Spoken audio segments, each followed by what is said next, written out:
Hello book lovers, and welcome back or welcome to Nat Cat's Bookish Cafe. Today I will be going through my second half of September reading wrap up.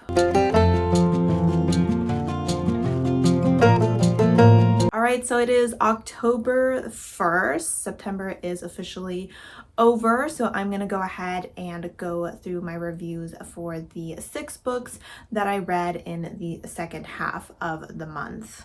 If you're interested in seeing what I read in the first half of the month, I will go ahead and link up above part 1 of my September wrap up. Before we get into the reviews for those 6 books, I will go ahead and go through my general stats for the month. This month I read a total of 15 books. I read a total of 2,274 pages. And I also listened to a total of 40.77 hours worth of audiobooks. When it comes to star ratings, there is one book that I did not rate since it was a nonfiction book. I gave 2 books 3 stars. I gave 5 books 3.5 stars. I gave 4 books 4 stars. And I gave 3 books 4.5 stars. That gave me an average rating of 3.79, which is obviously lower than I would like to be, but it's not surprising seeing how many books I gave 3.5 stars this month, and I didn't have any 5-star reads either. Hopefully that changes this month in October. All right, so I started off the second half of this month by finishing a reread, and that is the Third Warriors book by Erin Hunter. I'm trying to reread all 6 of these by the end of the year. Considering how full my TBR is in the month of October, I'm not optimistic that I'll be able to continue with this series in the next month, which is a bummer because I gave this one 4.5 stars. In this book, we are following Fireheart, and he was what is known as a kitty pet, meaning that he belonged to humans, but one day he decided to leave that life behind and join the Thunder Clan. The Thunder Clan is one of 4 cat clans that resides within a forested area. All these clans are supposed to simultaneously exist, but that doesn't mean that they aren't constantly squabbling over land and access to prey. Throughout the story, we follow Firepaw as he learns to become a warrior within this clan, and we get all that cat drama. I have to admit, even though this is a middle grade book, I feel like it is a rather complex story. Alliances between the clans is constantly shifting. There is distrust between the clans. There's even distrust between cats within the clans. There is a lot of secrets. There's a lot of backstabbing. There is a lot of plotting that is going on throughout the story. In this book, we were also following almost like a Romeo Juliet kind of situation throughout the story that just added additional drama. And honestly, I'm just having such a wonderful time with this story. I'm very attached to these cats as a crazy cat lady, which unfortunately did mean that I shed some tears throughout this story as we lost some of those. This is a book, despite being a middle grade, does not shy away from the dangers of war between clans and even the danger of nature, which of course results in the death of some of the clan members. I think that overall this story, despite being rather old, I probably read it when I was in elementary school, has held up really well, and I'm really glad that I decided to reread this series. Up next, I read a novella, and that is The Dawn Chorus by Samantha Shannon.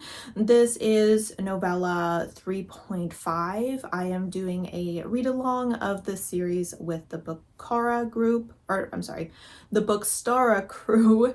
Bookara is one of the hosts, and there's Paige from Pages with Paige, and Amy from A Star Reads. This is a series that you can't talk about too much. Something pretty dramatic happens at the beginning of book 1, but up to that point, we are following Paige Mahoney, and she is a clairvoyant who is part of the Clairvoyant Syndicate. Specifically, she's the Mullisher of the Seven Seals, which is one of the groups that rules over London's underground.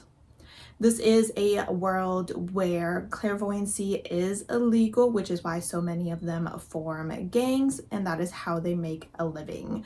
Paige has a very special type of clairvoyancy that is very rare, which makes her a very valuable member of the team. At the beginning of the book, she ends up getting arrested, and from there, she starts to discover some things that change her perspective of the world dramatically.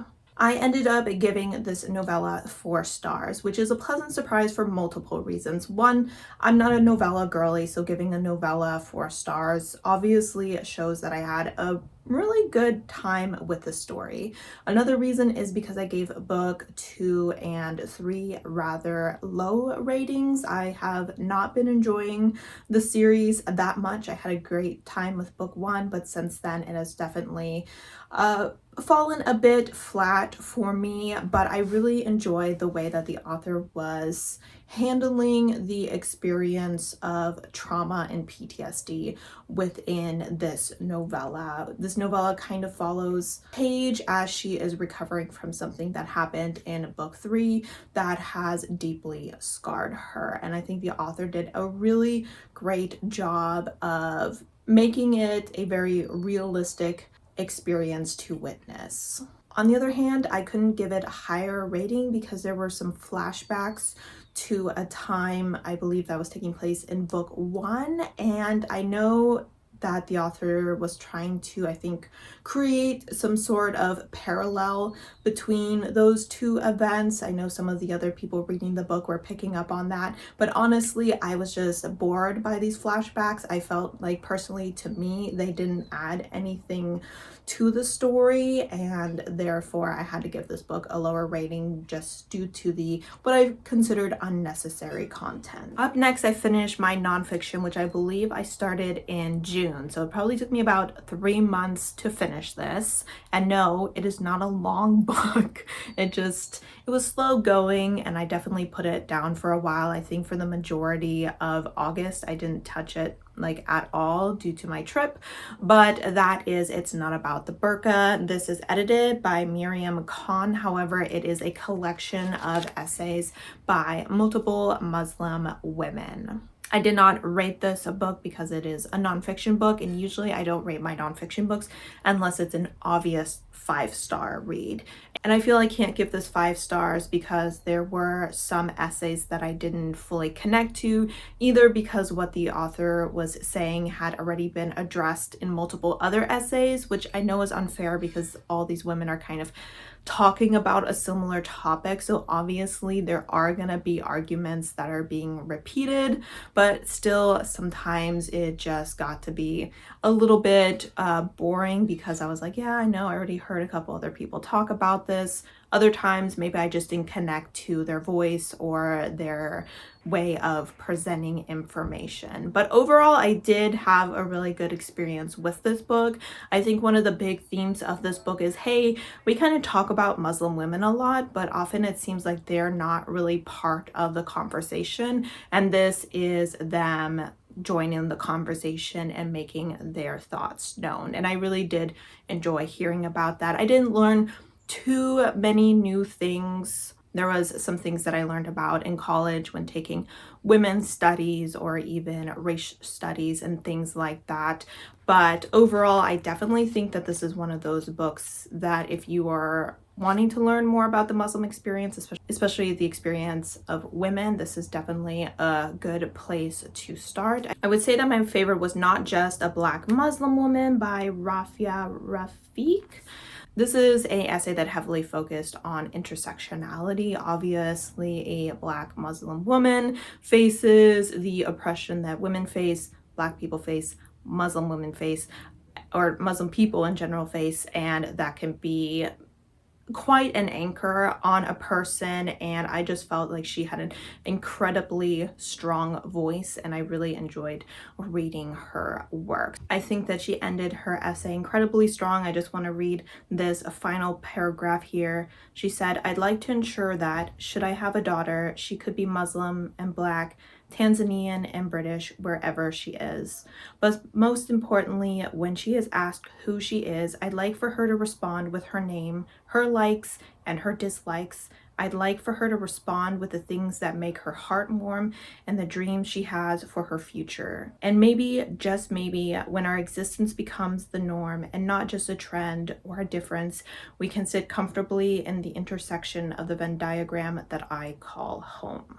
That was definitely a line that's gonna stick with me for quite some time, and I think really summarized her essay really well. So some great writers in here. Obviously, reading essays from a bunch of different people is also a great way to see if you want to check out any of their other work as well. So haven't seen too many people reading this, but do highly recommend it. Up next, I finished another audiobook, and that is When the Tiger Comes Down the Mountain by Nevo. This was a audiobook that I read incredibly quickly. It was only 2 hours long, and I listened to my audiobooks on 2 times speed. So honestly, I took an hour-long walk through the neighborhoods, through the parks, and just had a really great time with this story. I ended up giving it 3.5 stars, which may seem like a low rating considering I just said I had a great time with it. But the thing is, with these stories, I take a little while to get connected and invested in the plot, in the world, in the characters. And when you finish a book within 1 hour, I personally don't have the time to do any of that. So while I really enjoy the experience of listening to these stories, I think Nevo is a great storyteller. I think that the stories are interesting and that they keep me invested, and that the pacing is really well done. I also find the characters intriguing. At the end of the day, since I only spent an hour with them, they're not really characters that I'm going to hold on to. So I do highly recommend these books, but once again, these are considered novellas. I'm not 100% a novella girly, so that is going to be reflected in the ratings. But in this book specifically, we are once again following our clerk, and they are, I believe, trying to get somewhere. They're trying to get somewhere, and they have asked for a passage, and once they arrive to the location where they are supposed to spend the night, they are confronted by 3 tigers who are interested in eating them. Our clerk, however, works at the abbey that collects stories throughout time, and they tell the tigers that they are familiar with the story of a very well-known tiger and would like to tell it to them so that the tigers can take this opportunity to correct any mistakes within the story. And so then we go into the story of the tiger and her love, I guess you could say. I thought that this was a really beautiful story. I absolutely loved how magical it was. I thought that the historical setting added a lot.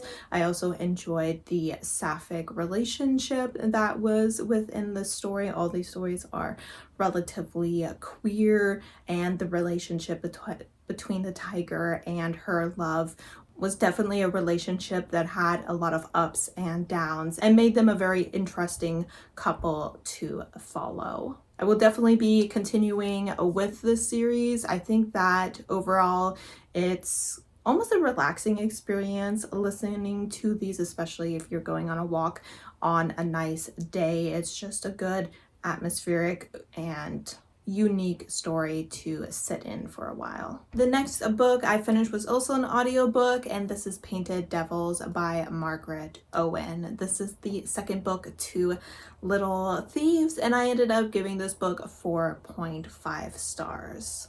In the first book, we are following Vanya, and she is the servant to a princess, I believe. But one day she steals a pair of enchanted pearls from this princess and takes her place. She uses this opportunity to steal a lot of gold and jewels from the wealthy.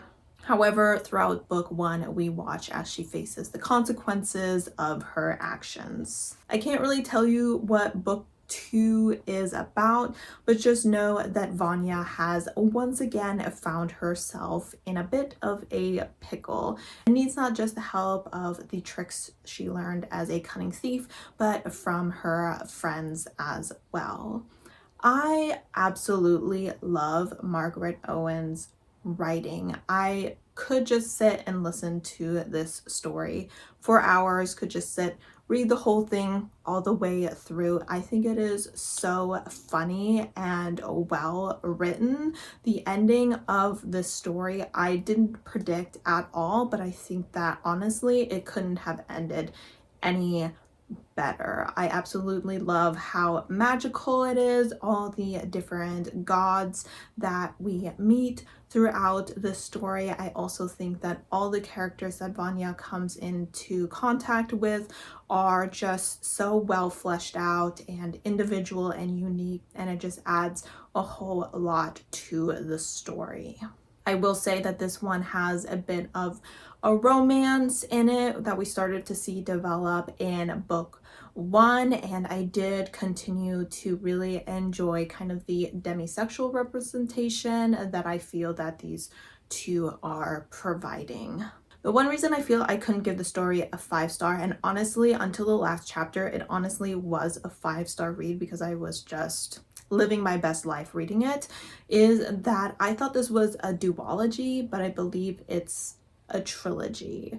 And so in that last chapter, I started to realize that the story was in fact not ending. And I feel like the way that it was originally going, it could have wrapped up so perfectly and we would have been just incredibly happy with how everything turned out. Everything would have been wrapped up with a nice little bow. Everyone would have been satisfied. And that makes me a little nervous that the author is adding on more than is necessary. So I have to admit, I'm partially very excited that we're going to continue with these characters, but also I feel like book two ended somewhat similar to book one. And so I feel like we almost undid everything that happened in book two just so that there could be a book three. And so I was a little unhappy with that, which is why I went ahead and took half a star off. But I will be reading that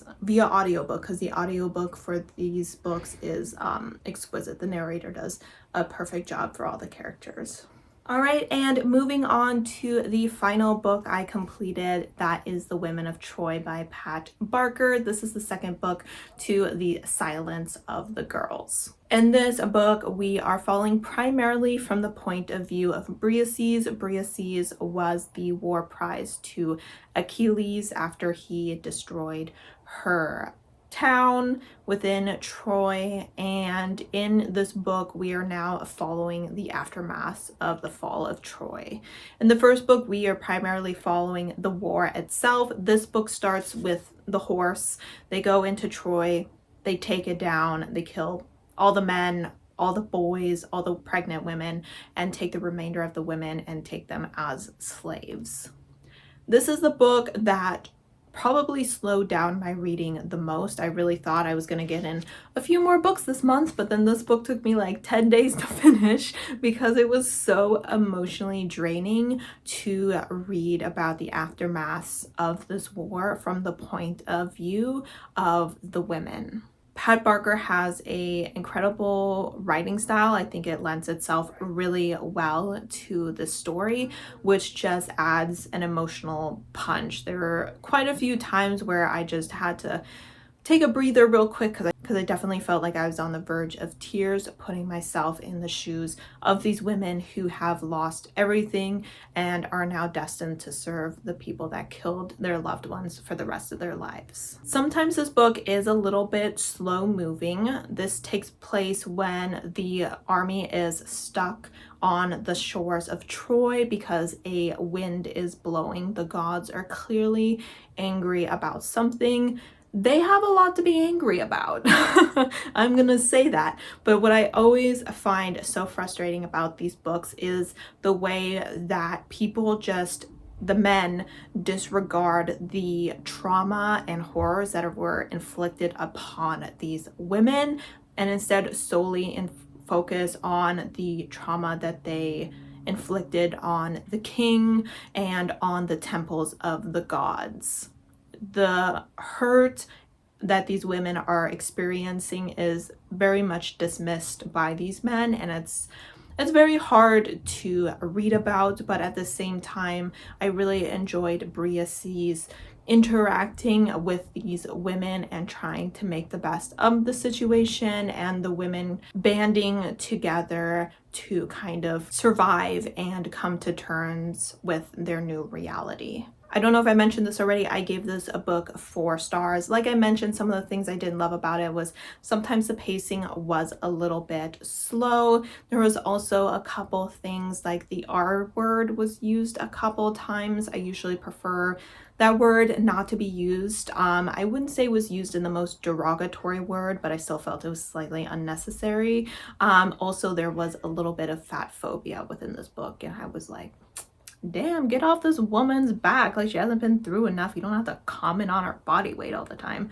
So yeah, there were some things where maybe you could realize that this was written by an older author, but overall I think that it is a beautiful and tragic story. I don't think the next book is coming out until next year, but I'm definitely excited to see what happens to these Trojan women now that they are finally leaving the shores of their home. All right guys, so those are the 6 books that I finished in the second half of the month. Let me know down below if you've read any of these and what your thoughts were, and I would also love to know what your favorite and least favorite book of the month were. I would say, as far as my least favorites, I really struggled with volume 3 and 4 of Perfect Worlds, which I talk about in the first half of the month wrap up. And my favorite was definitely Painted Devils by Margaret Owen. As always, guys, thank you so much for supporting my channel by watching my video, and I hope to see you next time.